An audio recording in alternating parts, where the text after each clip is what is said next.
12 제자를 세우고 그들과 함께 생활하시면서 예수님이 떠나신 후에도 하나님의 일이 제자들을 통해서 계속 이루어지도록 준비하셨습니다. 1장부터 지난주 말씀인 3장 6절까지가 일막의 일부라고 이제 할 수 있습니다. 어떤 내용이었는가 하면 예수님의 권위 있는 사역에 무리들이 크게 놀라고 또 5명의 이 제자를 부르셨고 또 바리새인과 서기관들이 예수님을 대적하는 태도를 보였습니다. 오늘 말씀부터 이제 6장 6절까지가 이제 2부로 이제 볼 수 있는데 예수님의 사역이 더 확장되는 것을 볼 수 있습니다.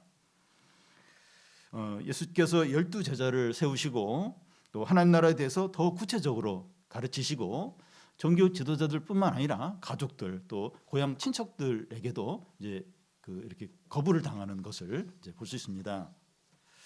오늘 말씀은 2부의 서론으로서 예수께서 본격적인 사역을 시작하시는 그런 준비를 이제 보여줍니다.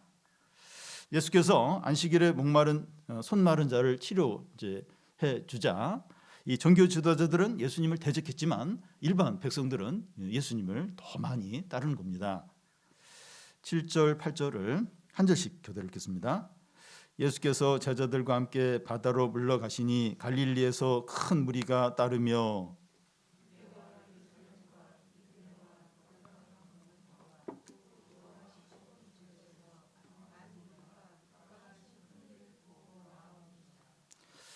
예수님은 해당 안에서 이 종교 지도자들과 충돌이 일어나자 바다로 나아가십니다. 그래서 바다는 이 갈릴리 호숫가를 말합니다.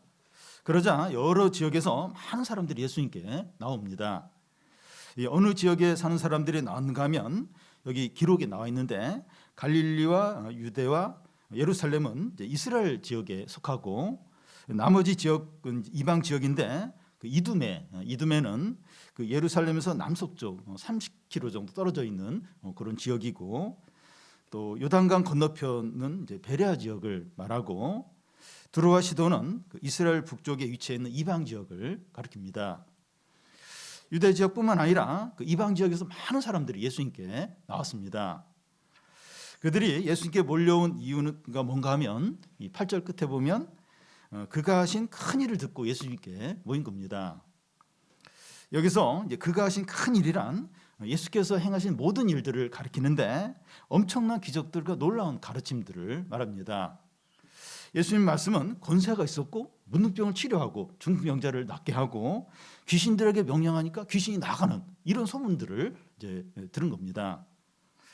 예수님이 큰 일을 행하신 것인데 어떤 영적인 의미가 있습니까? 지난 금요 예배 이사야서 9장 말씀이 좀 잘 설명을 해주는데요. 흑암에 행하던 백성이 큰 빛을 보고 사망의 그늘진 땅에 거주하던 자들에게 빛이 비추어지고 무겁게 매던 멍에와 어깨 책짓과 이 앞제의 막대기를 주께서 꺾으신 거죠.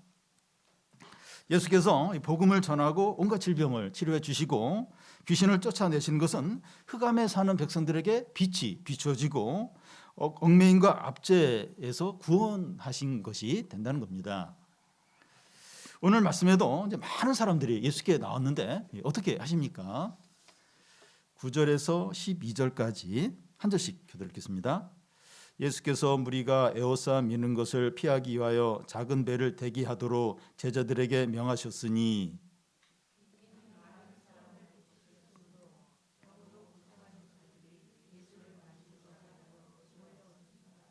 더러운 귀신들도 어느 때든지 예수를 보면 그 앞에 엎드려 부르짖어 이르되 당신은 하나님의 아들이니이다 하니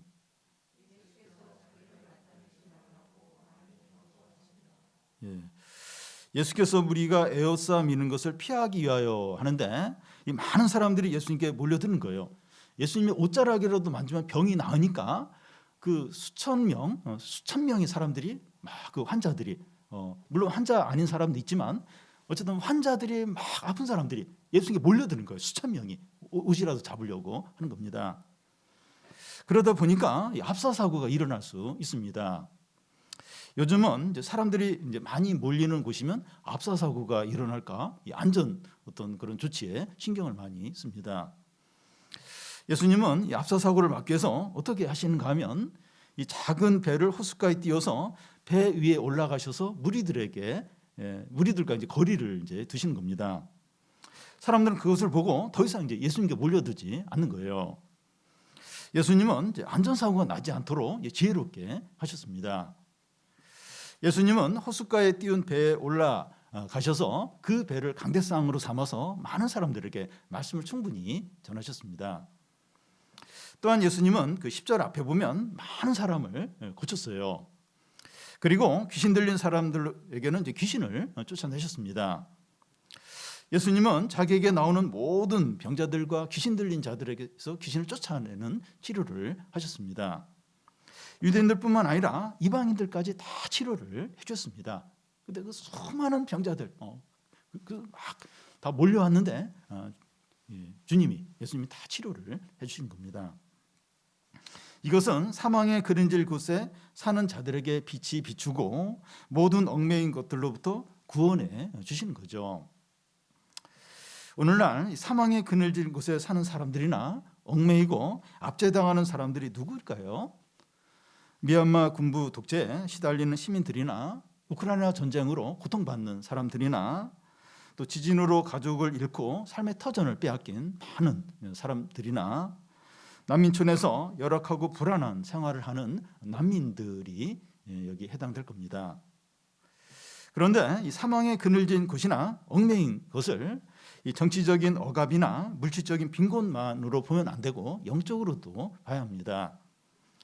영적으로 사망의 그늘진 곳이나 얽매인 것이 어떤 것입니까? 예를 들면 뉴욕은 세계에서 가장 부유하고 또 교육을 많이 받은 사람들이 모여 있는 문명화된 도시입니다. 그런데 그 도시에 마약과 알코올과 범죄들과 성적인 죄들과 불의가 얼마나 가득한지 모릅니다. 뉴욕의 월가는 세계 모든 돈들이 거래되는 곳이라고 할 수 있는데 그곳이 얼마나 부패하고 썩었는가 하면 그곳에 종사하는 사람들이 그 얘기를 해요. 이곳이 얼마나 썩었는지 모른다고 그 얘기를 증언을 합니다. 전쟁 중이고 독재 정권 아래서 시달리고 있고 질병 가운데 있고 가난한 곳만 사망에 그늘진 곳이 아니라 돈도 있고 문명화된 도시고 교육을 많이 받은 사람들이 모인 곳이 더 어두울 수 있다는 겁니다. 우리나라는 작년에 1인당 국민소득이 일본을 이렇게 넘은 적이 있었습니다. 그 정도로 우리나라가 이 과거에 비하여 잘 살게 되었고 교육도 많이 받고 물질적으로 풍족하게 되었지만 자살률이 세계에서 가장 높고 이 출산율은 0.7명이에요.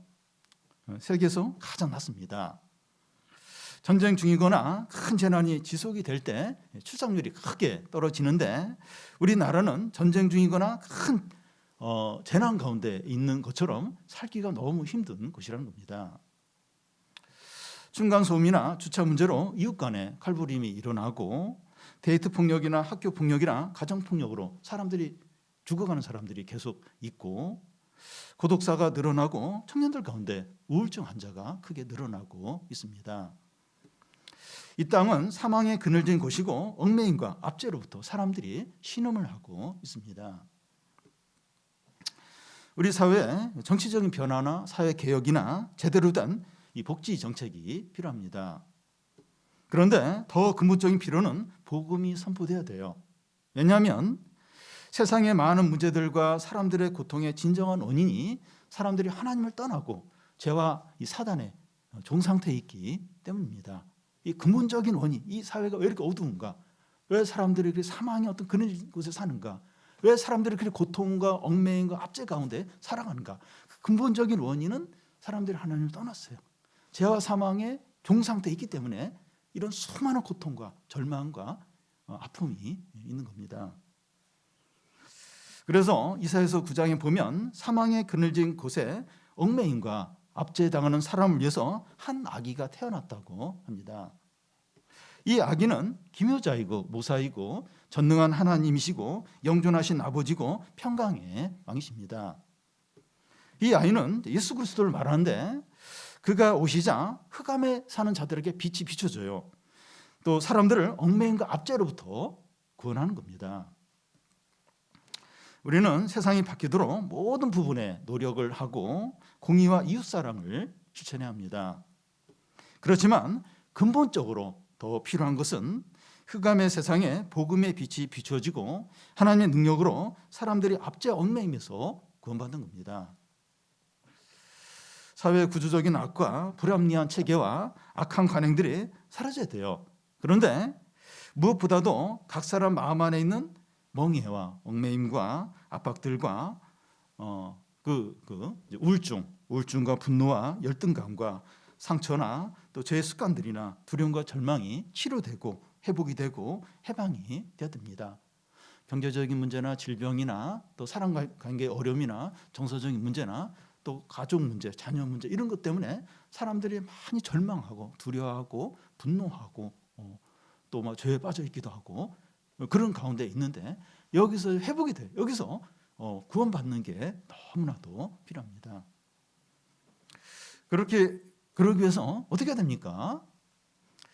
노마사 말씀대로 우리가 아직 절망적인 죄인이었을 때 우리를 위해서 죽으신 예수 그리스도를 믿는 거죠. 전능한 하나님, 영원하신 아버지이신 예수 그리스도를 바라보고 의지해야 합니다. 이분이 우리와 함께 하시면 아무리 어둡고 절망적이고 심각하다 할지라도 소망이 있어요. 회복이 되고 구원이 있습니다. 아무리 어둡더라도 작은 빛이 어둠을 이겨요. 아무리 절망적이더라도 하나님께는 불가능한 일이 없습니다. 그러니까 이렇게 외적인 어떤 법을 개정하고 또 뭐 여러 바꾸고 필요해요. 근데 어둠 가운데 있는데, 사망의 그늘 가운데 있는데, 그 압제와 절망과 두려움 가운데 죄에 깊이 빠져 있는데 그런 외적인 것으로 그걸 바꾼다고 해서 문제가 해결이 안 됩니다. 하나님의 능력으로 이 얽매임과 압제에서 건져내야 돼요. 이 복음의 빛이 비추어져서 이 어둠을 물리쳐야 됩니다. 전쟁 중이거나 큰 재난이 일어난 것 같은 이 어두운 이 땅에 예수 그리스도가 오셔서 모두를 살리고 두려움과 절망과 압박 가운데 있는 우리에게 복음의 빛이 비추어서 다 회복되고 또 소망을 갖게 되기를 바랍니다. 이제 예수님은 이런 일들, 그 어둠의 빛을 비추고 얽매인 것을 해방시키는 이런 일들을 이제 같이 할 제자들을 세우십니다. 13절과 14절 앞까지 보면 또 산에 오르사 자기가 원한 자들을 부르시니 나온지라 이에 12를 세우셨으니, 이 12를 세우셨다고 하는데 예수님은 앞으로 자신을 대신해서 사역할 12 제자를 세웁니다. 그런데 왜 12이냐 할 수 있는데 이 12 제자는 구약 이스라엘의 12족장을 가리킵니다. 12족장들이 이스라엘의 12기둥이었듯이 이 12 제자들이 새 이스라엘의 이제 기둥들이 이제 되는 겁니다. 이제 예수님과 함께 시작되는 새 이스라엘은 이 하나님 나라의 이 12 기둥이라는 겁니다. 13절 앞에 보면 또 산에 오르사 이제 하는데 이 마가복음에는 산에 오르사 이렇게만 나와 있는데 이 누가복음에는 산에 오르사 밤이 맞도록 기도하셨다고 되어 있습니다. 예수님은 제자를 부르시기에는 밤새워서 기도를 이제 하신 겁니다. 다음 날 예수님은 어떻게 합니까? 예수님이 원하는 자들을 부르시고 그들이 나옵니다. 이 순서가 중요해요.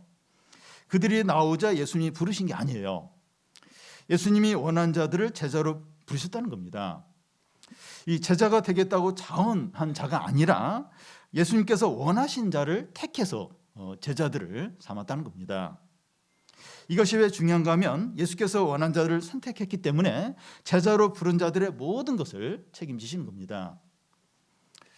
주님이 체포되시기 마지막 날 밤에 말씀하기를 너희가 나를 택한 것이 아니요 내가 너희를 택하여 불렀나니 이는 너희가 가서 열매를 맺되 풍성히 맺게 하려 함이라 하시고, 요한일서 4장 10절에 보면 우리가 하나님을 사랑한 것이 아니요 하나님이 우리를 사랑하사 우리 죄를 속하기 위하여 화목제물로 그 아들을 보내셨다고 합니다. 주님이 우리를 부르셨고 주님이 우리를 먼저 사랑한 것이 중요합니다. 그러므로 우리가 제자로 부름을 받은 우리의 약점이나 이 부족한 점을 다 아시고 책임을 지시는 거예요.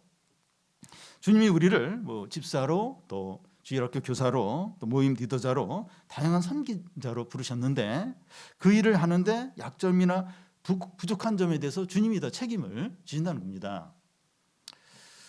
저는 한 번씩 저의 한계와 부족을 느끼면서 제가 목사가 된 것은 하나님의 실수가 아닌가 이런 생각을 할 때가 있습니다. 저는 초등학교 다닐 때 축구를 좋아했는데 축구 선수를 해야 되는 거 아니었나, 또 제 전공을 살려서 일반 직장 생활을 해야 하지 않았나 이런 생각을 이제 할 때가 있어요. 그래서 주님의 부름을 받은 자들에게 필요한 게 확신입니다. 주님이 나를 부르셨다는 확신이 중요합니다.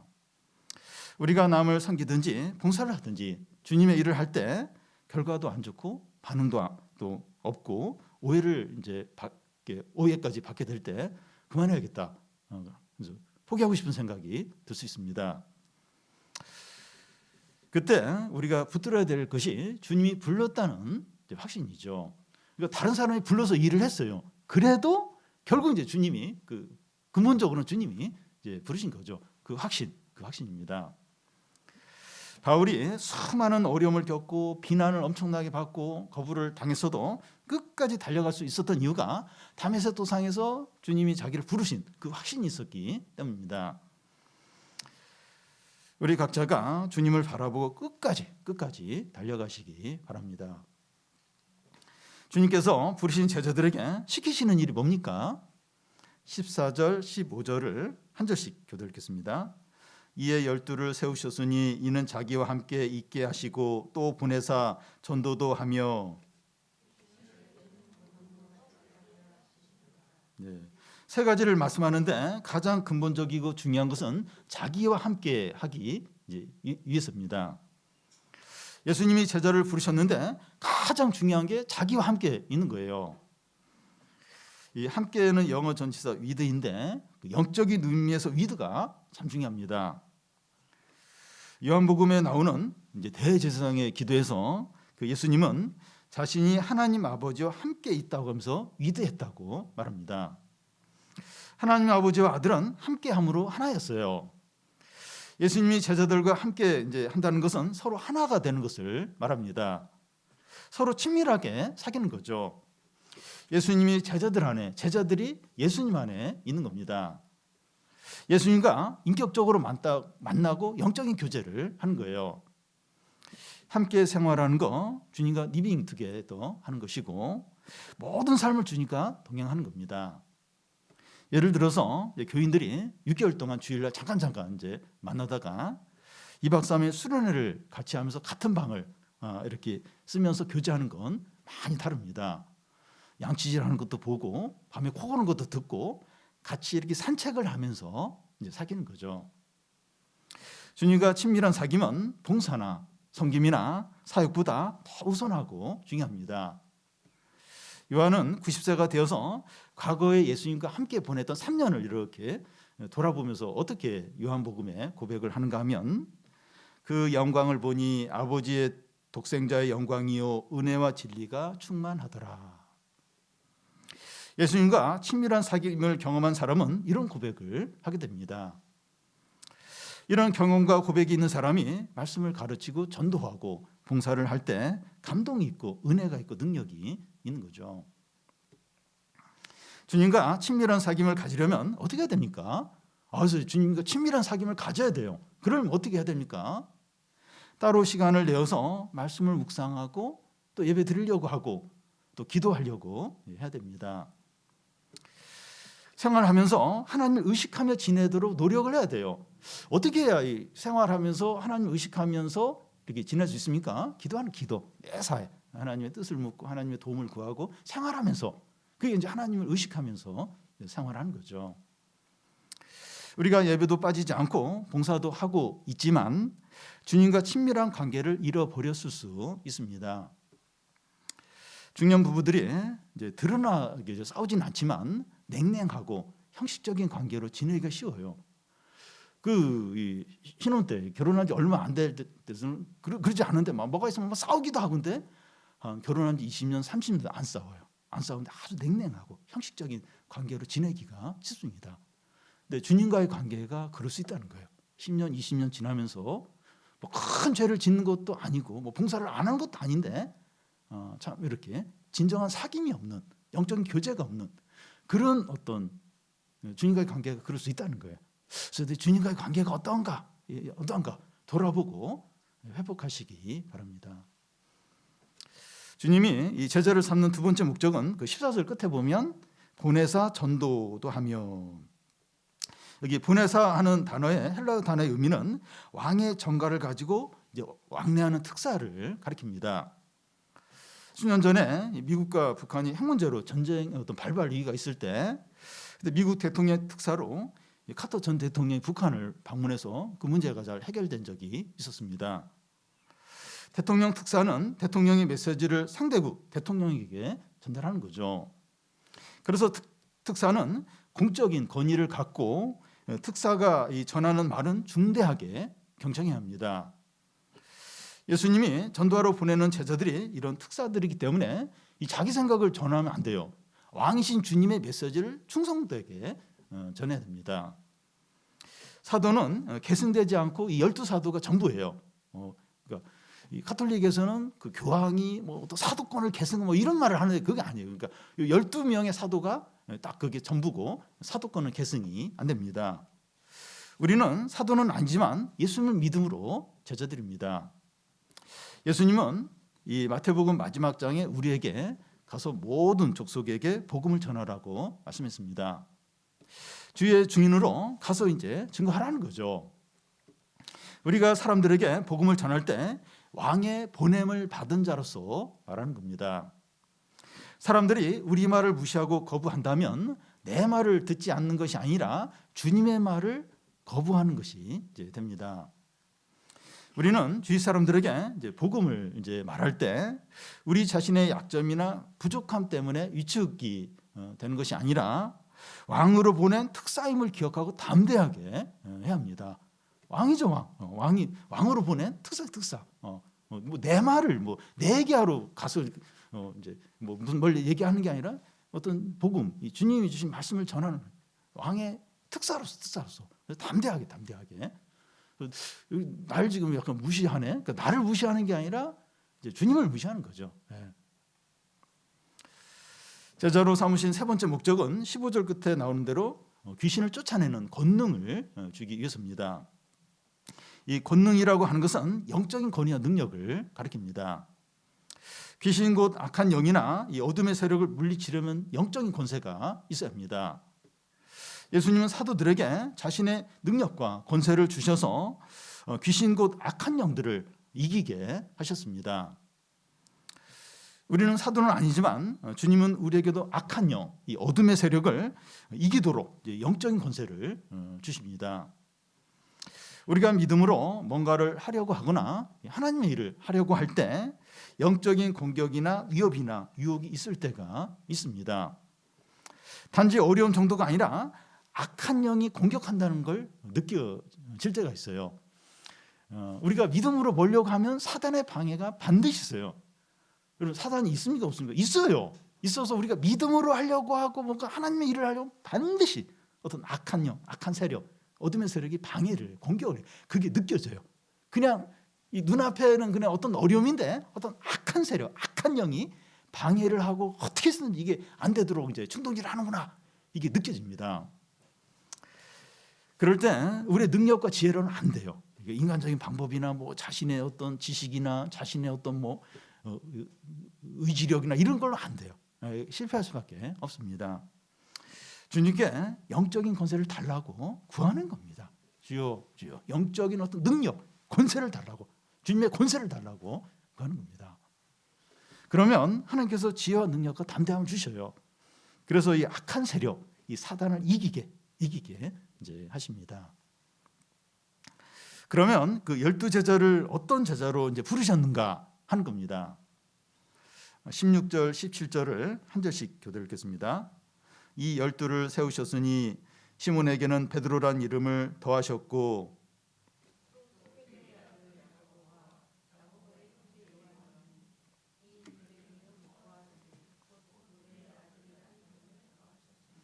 또 안드레와 빌립과 바돌로메와 마테와 도마와 알페오의 아들 야고보와 및 다데오의 가나나인 시몬이며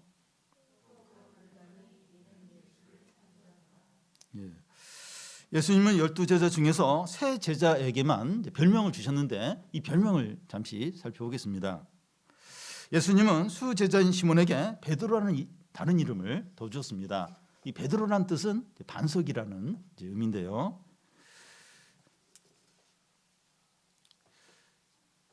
그 시몬은 원래 이제 어떤 사람이었습니까? 성격이 급하고 나서기를 좋아하고 변덕이 심한 자입니다. 예수님이 체포되시기는 전날 마지막 날 밤에 예수께서 제자들의 발을 씻기자 베드로는 자기 발을 절대 씻길 수 없다고 거부를 하자 내가 너의 발을 씻기지 않으면 너와 상관이 없다. 그러자 베드로는 발뿐만 아니라 머리까지 온몸까지 좀 씻겨달라고 말했습니다. 또 예수님이 너희 모두가 나를 버리고 도망할 것이다 이렇게 하시자 베드로는 내가 죽을지언정 예수님을 떠나지 않겠다고 맹세를 했는데 몇 시간 지나서 예수님을 모른다고 3번이나 부인을 한 자입니다. 예수님이 시몬에게 주신 이 베드로란 이름은 시몬의 현재 모습의 근거를 둔 것이 아니라 나중에 완성되었을 때 그 모습을 보고 이렇게 이름을 지어준 겁니다. 주님은 우리에게도 그렇게 하세요. 현재 모습을 보고 이렇게 평가하시는 것이 아니라 앞으로 완성될 모습을 바라보고 대하십니다. 지금 공사 중인 건물은 볼품이 없어요. 나중에 완공이 되어서 가림막을 다 제거했을 때 멋진 건물이 드러난 것처럼 우리가 성숙하게 되었을 때 너무나 멋있고 아름답고 영광스러운 모습을 갖게 됩니다. 그래서 우리는 우리 자신이나 우리 자녀들이나 가족들이나 성도들에 대해서 현재의 모습만 보는 것이 아니라 앞으로 변화되고 또 성숙해지고 완성되었을 때의 모습을 바라보고 돼야 됩니다. 그러면 그 사람이 그런 모습으로 진짜 바뀌게 돼요. 현재 모습만 보고 얘는 안 돼, 얘는. 그러면 진짜 그것밖에 안 되게 되고, 근데 그 완성돼서 성숙했을 때 모습을 바라보고 그렇게 계속 대하면 그런 모습으로 진짜 만들어집니다. 이 별명을 붙여주는 또 다른 사람은 야고보의 형제 요한입니다. 두 사람에게는 보아너게 곧 우리의 아들이라는 이름을 붙여줘요. 야고보와 요한에게 이런 이름을 붙여준 이유는 예수님의 제자들이 사마리아 한 마을을 통과하려고 했는데 그 마을 사람들이 유대인이라고 해서 통과하는 것을 거부를 했습니다. 그때 요한과 야고보가 하늘에서 불을 내려서 이 마을을 심판하게 하면 어떻겠습니까? 이런 말을 예수님께 했습니다. 아무리 그들이 밉다고 하늘에서 불을 내려서 심판하면 안 되죠. 그런데 요한과 야고보는 그렇게 불같은 성질을 가진 자들이었습니다. 예수님은 그 두 형제에게 보아너게 곧 우리의 아들이라는 별명을 붙여주신 이유는 그들의 불같은 성질을 항상 기억을 하고 겸손하게 살도록 하기 위해서입니다. 야고보와 요한은 자기 별명을 기억하고 절제하면서 성숙한 그런 삶을 살았습니다. 야고보는 12제자 중에서 제일 먼저 순교를 당하고 요한은 요한복음, 요한 1, 2, 3서, 요한계시록을 이렇게 쓰고 특히 요한일서는 사랑의 서신인데 요한은 사랑의 사도가 이제 됩니다. 우리가 신앙생활하고 주님의 일을 하는데 불같은 성질, 어떤 혈기, 분노 이런 게 참 장애가 되고 시험거리가 이제 될 수 있습니다. 우리에게는 잘 고쳐지지 않는 약점들이 한두 개는 있습니다. 다른 것은 다 괜찮은데 잘하는데 이 한 가지가 통제가 되지 않아서 실족하고 사단에게 기회를 줄 때가 있습니다. 우리에게 이제 이런 약점 때문에 이제 한두 번 정도 사람들 앞에서 이제 창피를 당한 적이 있을 겁니다. 그럴 때 그것을 계속 기억을 하면서 반복해서 그런 약점으로 넘어지지 않도록 평생 조심하는 게 필요합니다. 그리고 그게 또 이제 어떤 추구받는 이제 기회가 됩니다. 제가 10년 전쯤에 어떤 일로 스트레스를 많이 이제 받고 있었는데 제가 밖에서 집에 들어왔을 때 저희 책상이 다른 책상으로 이제 바뀌어 있는 겁니다. 전에 아내가 이제 책상을 작은 것으로 바꾸면 좋겠다 이런 말을 여러 번 했는데 그날 이제 책상이 바뀐 걸 보고 화가 너무 나가지고 막 컵을 이렇게 던져서 깨뜨렸습니다. 그런 후에 이제 아내에게 잘못했다고 이제 빌었고 다시는 이제 이렇게 화를 내지 않겠다고 결심을 하면서 그 깨진 컵을 이제 교회 목회실에 한 1년 정도 두면서 그걸 지켜 이렇게 본 적이 있었습니다. 우리가 약점을 기억하고 겸손하게 지낼 때 오히려 그 약점 때문에 큰 축복과 은혜를 누릴 수 있습니다. 그 외에 다른 이제 나머지 제자들은 어떤 자들입니까? 18절에 이 안드레는 이제 베드로의 이제 형제로서 처음 예수님을 찾아온 자이고, 빌립은 오병이어 기적이 예수님이 일으키기 전에 예수께서 이들에게 먹을 것을 주라 그렇게 말씀하자 이 사람 숫자를 계산을 해서 200데나리온의 떡을 사도 안 된다면서 아주 이렇게 계산에 빠른 이제 그런 제자이고, 바돌로메는 그 나다나엘을 이제 말하는데 빌립이 그 나사렛 예수님을 소개하자 나사렛에서 무슨 선한 것이 있느냐 이렇게 바로 이렇게 이야기하는 그런 자였고, 마태는 그 당시 가장 미움받고 또 죄인 취급을 받던 세리 출신이고, 도마는 다른 제자들이 예수님 부활했다고 그렇게 말했을 때 내 손가락을 예수님의 못자국과 창자국에 넣어보지 않고는 믿을 수 없다고 그런 회의주의자였고, 또 알페오의 아들 야고보는 작은 야고보라고 부르는 자이고, 이 다데오는 알려진 것이 별로 없는 자이고, 또 가나나인 시몬은 그 당시에 로마의 대항에서 싸우던 열심당원 출신입니다. 가룟 유다는 예수님을 판자입니다. 예수님의 12제자를 살펴보았는데 예수님이 실수로 이런 사람들을 선택한 것은 아닌가 그런 생각이 들 정도입니다. 문제와 약점이 많은 자들이죠. 예수님의 12제자는 흠이 없고 유능한 베스트를 뽑아야 되는 거 아닙니까? 주님의 12제자 베스트 중에 베스트를 뽑아야 되는 거 아닙니까? 근데 주님이 이런 자들을 불러서 사용하신 이유가 무엇입니까? 하나님의 능력과 은혜가 얼마나 놀라운지 보여주기 위해서입니다. 처음 제자들이 예수님의 부름을 받고 예수님이 승천하시기 전까지의 모습이 방금 우리가 살펴본 그런 모습이었어요. 그런데 오순절날 그들에게 성령 임하자 그들이 다 바뀌어요. 다 믿음의 사람으로, 믿음의 용사로 바뀌게 됩니다. 제자들의 변화된 모습이 우리에게 소망과 용기를 주지 않습니까? 우리에게 중요한 것은 주님과 친밀한 사귐을 갖는 것이고, 부르심에 대한 확신을 갖는 것이고, 누구의 보내심을 받았는가 기억을 하는 것이고, 우리에게 영적인 능력과 권세가 주어져 있다는 것을 아는 겁니다. 한 가지만 더 살펴보면 이 마태는 세리 출신이고 가나나인 시몬은 열심당원 출신입니다.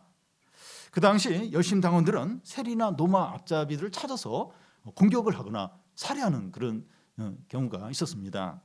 그런데 세리 출신 마태와 열심당원 출신 시몬이 예수님의 제자로 같이 지내요. 예수님의 제자로 같이 지내고, 나머지 10명의 제자들도 너무나 다양하지만 주님 안에서 하나가 되어서 주님의 일을 같이 이제 하는 겁니다. 복음과 하나님의 능력이 얼마나 놀라운지 모릅니다. 모든 차이와 다름이 있지만 하나 되게 하고 한 마음이 되게 만드는 거죠. 우리가 외적인 조건이나 스타일이나 선입감이나 편견이나 이런 걸로 누군가를 거부하고 있다면 복음과 하나님의 은혜를 다시 묵상하고 적용해서 용납하시기 바랍니다. 그리고 성경에 보면 12제자 중에 몇 명만 그들의 행적이 기록이 되어 있고 그의 제자들은 뭘 했는지 나와 있지 않습니다. 베드로나 요한이나 야고보나 빌립 정도 이제 그 사역이 나와 있고, 그 외 다른 제자들의 행적에 대해서는 활동이 전혀 나와 있지 않습니다. 그러면 그들이 한 일은 가치가 없고 중요하지 않은 겁니까? 아니죠.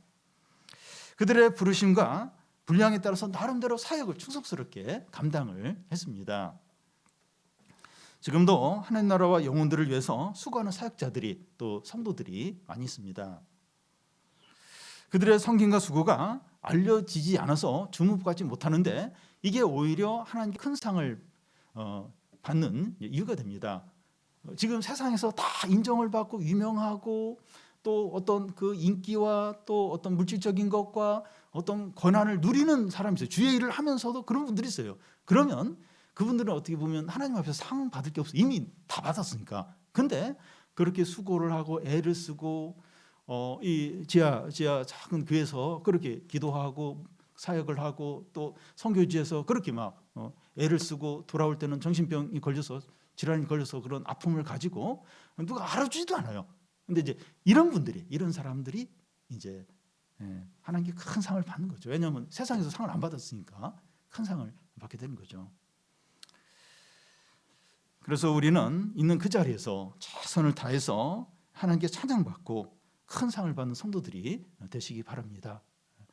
그래서 우리가 이 주님이 우리를 제자로 부르셨는데 이렇게 주님과 친교하게 하고 또 권세를 주고 또 우리를 부르시고 이렇게 우리에게 이런 특권과 은혜를 주신 이유가 주님이 하셨던 그 일, 복음의 빛을 비추고 얽매이고 또 종되어 있는 사람들을 이렇게 살리고 건져내고 주님이 하신 이 일을 하도록 우리를 부르셨습니다.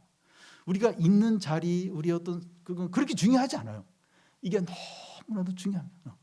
얼마나 어둡습니까? 얼마나 절망적입니까? 그리고 얼마나 사람들 안에 두려움과 절망과 아픔과 상처들, 정서적인 문제들, 고통들이 있습니까? 우리가 이 복음을 가지고 사람들에게 빛을 비추는 겁니다. 그들을 살릴 수 있어요. 그들을 회복시킬 수 있습니다.